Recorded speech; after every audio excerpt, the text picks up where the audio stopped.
Olá pessoal, bom dia, boa tarde, boa noite a todos os senhores que são inscritos no nosso canal Anotações de Processo Civil. Se você ainda não é, eu sou o professor Arthur Vieira e depois que eu concluí o meu doutorado em Direito Processual, eu resolvi me dedicar a esses veículos de comunicação para que eu pudesse transmitir aos senhores conhecimento jurídico de qualidade e de forma gratuita. Aqui eu vou pontuar o meu e-mail de contato para que eventuais interessados possam estabelecer um contato mais direto. Inclusive, nós podemos eventualmente considerar a hipótese de publicar um artigo científico em conjunto, tá certo? Bom, gostaria de pontuar também com os senhores o nosso canal no YouTube. Se você ainda não é inscrito, basta clicar no ícone do livro que fica no canto inferior do vídeo para que você se inscreva. Sugiro também que você clique no ícone do sininho para que você possa ativar as notificações dos vídeos que são constantemente disponibilizados por aqui. Gostaria de apresentar também aos senhores a nossa plataforma acadêmica, arturvieiracursos.com.br, arturvieiracursos.com.br, onde os senhores encontrarão cursos online de modo gratuito, inclusive com a emissão de certificado válido em todo o território nacional. Tá certo? Então, após a pausa, nós vamos tratar do vídeo de hoje. Então, meus amigos, dando prosseguimento à análise do nosso livro Anotações de Processo Civil, nós estamos na quarta parte do livro que aborda a tutela jurisdicional executiva. Estamos vendo os procedimentos especiais executivos, mais precisamente a execução contra a fazenda pública. Vamos continuar um tópico que está destacado na tela agora aí para os senhores, os títulos que embasam a execução contra a fazenda pública. Em regra, o título executivo nessa modalidade de execução é o título executivo judicial, ou seja, sentença condenatória transitada em julgado.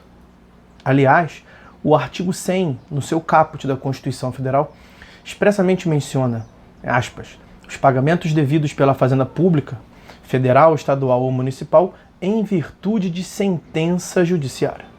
Todavia, há decisões entendendo ser viável a execução contra a fazenda pública aparelhada em título extrajudicial, sob o fundamento de que os títulos executivos extrajudiciais se equiparam à sentença condenatória transitada em julgado, não sendo óbice a obrigatoriedade do reexame necessário. Artigo 496, inciso 2º. Argumenta-se que não parece justo obrigar o credor, que já tem título executivo extrajudicial, a ajuizar a ação de conhecimento para obter aquilo que já tem, que é um título executivo. Nessa linha, o STJ editou o enunciado de súmula 279, admitindo a execução fundada em título executivo extrajudicial contra a fazenda pública. A Lei 11.232 de 2005, que é considerada a reforma da execução ainda no diploma processual revogado anterior, que promoveu alterações, portanto, no Código de Processo Civil de 73, especialmente no que tange à execução da sentença condenatória ao pagamento de quantia, parece haver adotado a premissa de que a execução contra a fazenda pública teria de sempre se fundar em título judicial.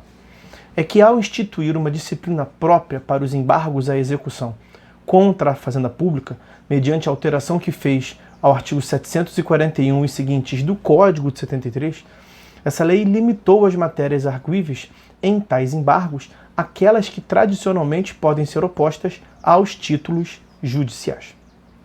Obviamente, isso não significa que a questão esteja resolvida, no sentido de que não cabe execução contra a fazenda fundada em título extrajudicial, pois o que importa é definir se a regra do artigo 100 da Constituição abrange ou não o título extrajudicial.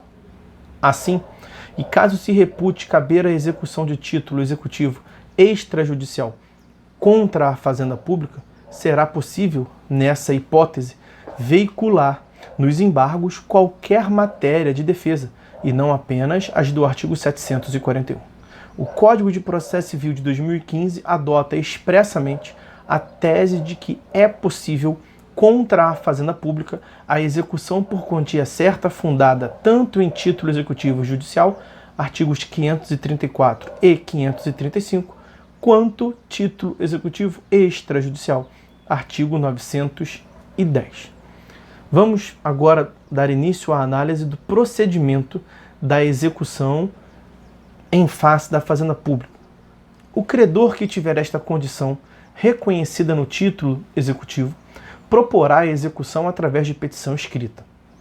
A quem sustente ser necessária a ajuntada de cópia da sentença exequenda, bem como da certidão do trânsito em julgado. A petição inicial é dirigida ao juiz da causa, a quem também compete o julgamento dos eventuais embargos, e ainda a requisição do pagamento, como adiante se verá.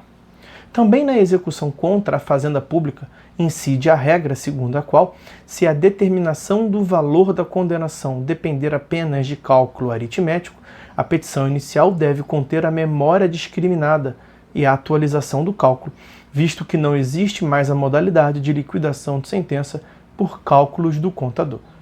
Artigo 798, inciso 1º, a linha B.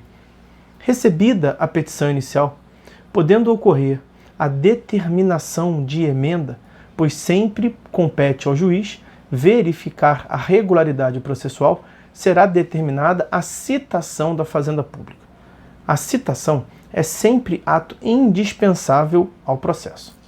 Também no caso de execução contra a Fazenda Pública, a falta de citação gera a ineficácia absoluta dos atos do processo em face do executado. Todavia, nessa modalidade de execução, a citação em regra não é para pagar em 3 dias, como ocorre na execução por quantia certa. Aliás, nem seria possível o imediato pagamento, dado o direito de preferência dos créditos apresentados, que a Fazenda Pública tem o dever de respeitar. Seja ou não crédito de natureza alimentar, os pagamentos só podem ser efetuados na ordem cronológica de apresentação dos respectivos precatórios. Desses parâmetros excluem-se apenas as obrigações definidas em lei como de pequeno valor, que dispensam precatório, como nós já abordamos aqui. Por isso, a citação é geralmente apenas para cientificar a Fazenda Pública do início do prazo para a oposição dos embargos à execução. Não se cogita em regra de pagamento e jamais de penhora, pois os bens públicos, como se viu, são impenhoráveis. A citação deverá ocorrer por oficial de justiça, pois é vedada a citação pelo correio, inciso 3º do artigo 247.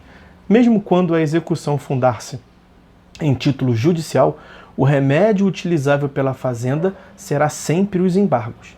As regras sobre impugnação ao cumprimento de sentença, instituída pela Lei 11.232 de 2005 no Código de 73, não se aplicam ao caso por força de expressa previsão. O prazo para oposição de embargos começa a fluir da juntada aos autos do respectivo mandado de citação devidamente cumprido, inciso 2º do artigo 231. Até recentemente, o prazo para a Fazenda embargar era de 10 dias, redação original do artigo 730 do CPC de 73.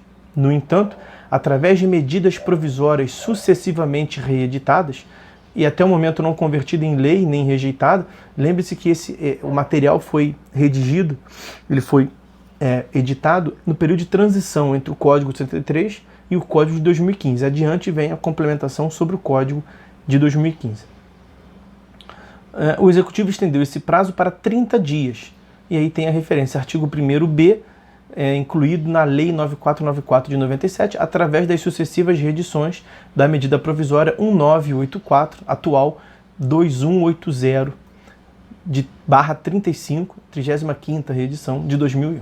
No CPC de 2015, e aqui está o que nos interessa, o artigo 910, caput, aumenta-se o prazo para os embargos de 10 para 30 dias. A interposição dos embargos não implica a suspensão automática da execução nos termos do artigo 919, mas o juiz pode atribuir efeito suspensivo aos embargos se estes tiverem fundamento relevante e houver risco de danos graves e de difícil ou incerta reparação.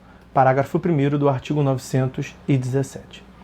Os embargos da Fazenda Pública não se revestem de peculiaridades procedimentais.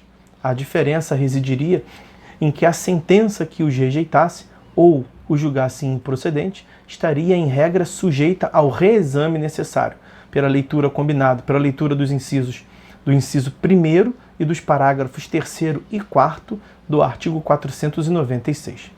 O novo Código de Processo Civil, o Código de 2015, ele inovou ao reformular a remessa necessária, dispensando-a em um número maior de casos e criando faixas diferenciadas de valores para o reexame.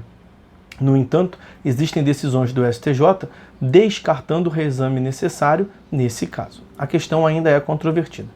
Quanto ao rol de matérias alegáveis pela Fazenda Pública em embargos à execução do título judicial, encontra-se especificamente estabelecido no artigo 535, mas tal elenco não é diverso daquele previsto para a generalidade das oposições à execução de títulos judiciais que nós já analisamos aqui nesse curso em vídeo anterior. Sobre ao reexame necessário mencionado aí, nós tratamos também no curso próprio dos processos nos tribunais, aonde eu remeto, portanto, o aluno. Bom, vou fazer um corte nesse momento, meus amigos, deixar para tratar, para seguir a análise do procedimento para satisfação da obrigação de pagar em face da Fazenda Pública, ou seja, execução quando a Fazenda Pública é devedora, no próximo vídeo a partir do tópico destacado, a requisição do pagamento, tá certo? Bom, então, meus amigos, é isso, por hora é só. Fiquem todos com Deus e até a próxima.